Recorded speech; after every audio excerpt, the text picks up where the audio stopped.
এরাও শত্রু, মুখোশের আড়ালে। সেজে বৌদি, যে চলেই গেছে সে তো আর বইয়ের দাবি ফলাতে ফিরে আসবে না। ওর জন্য না হয় আমরা এইটুকুই করলাম। আমি দায়ী মা, আমি দায়ী। পারবি তো বদলা নিতে? আমি তোমাকে কথা দিচ্ছি বাবা, 6 মাস, মাত্র 6 মাসের মধ্যে আমি ওদের প্রত্যেককে রাস্তায় নামিয়ে আনবো। জাস্ট রাস্তায়। তোর মৃত্যুর জন্য আমি দায়ী। তোকে আমি বাঁচাতে পারলাম না, অথচ আমি নিজে বেঁচে রইলাম। তোর শেষ সময়েও আমি উপস্থিত হতে পারলাম না মা। কেন আপনি একটা খুনের বিচার হতে দেবেন না? যারা আইনের চোখে দোষী তাদের কেন শাস্তি পেতে দেবেন না আপনি? তার জন্য তো তোমরাই রয়েছো।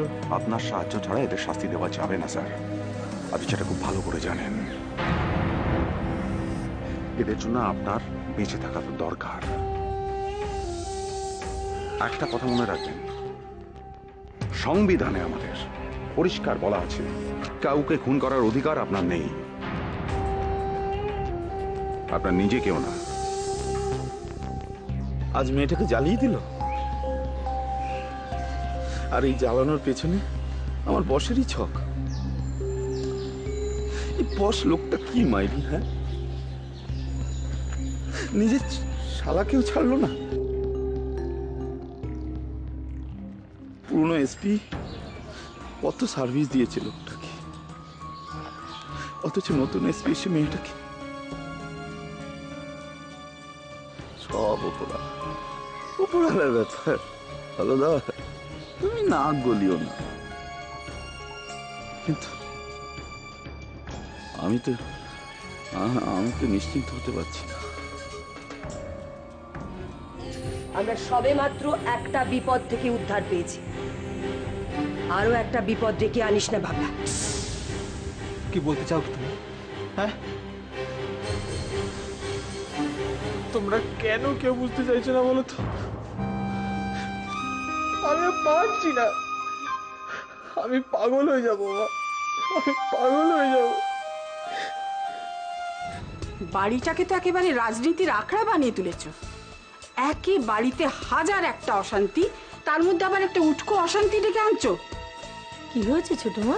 কি হয়েছে? এই যে বাড়ির কর্তা যা ইচ্ছে হচ্ছে তাই করে যাচ্ছে। তোর অভিযোগটা কি সেটা বলবে তো? তুমি নাকি নন্দিনীকে মুখ্যমন্ত্রী পদে দাঁড়ানোর জন্য মত দিয়েছো। নন্দিনীর একটা কোলে বাচ্চা, তারপর আরেকটা বাচ্চা আছে বড় মতন। সেই বাচ্চাগুলোকে সামলাবে কে? আমি? তারপর একটা ছেলে তো আবার পালিত। আপনার অসুবিধে হলে না হয় আমিই দেখব। বাবা নীলিমা, এত বুদ্ধি কোথায় ছিল গো?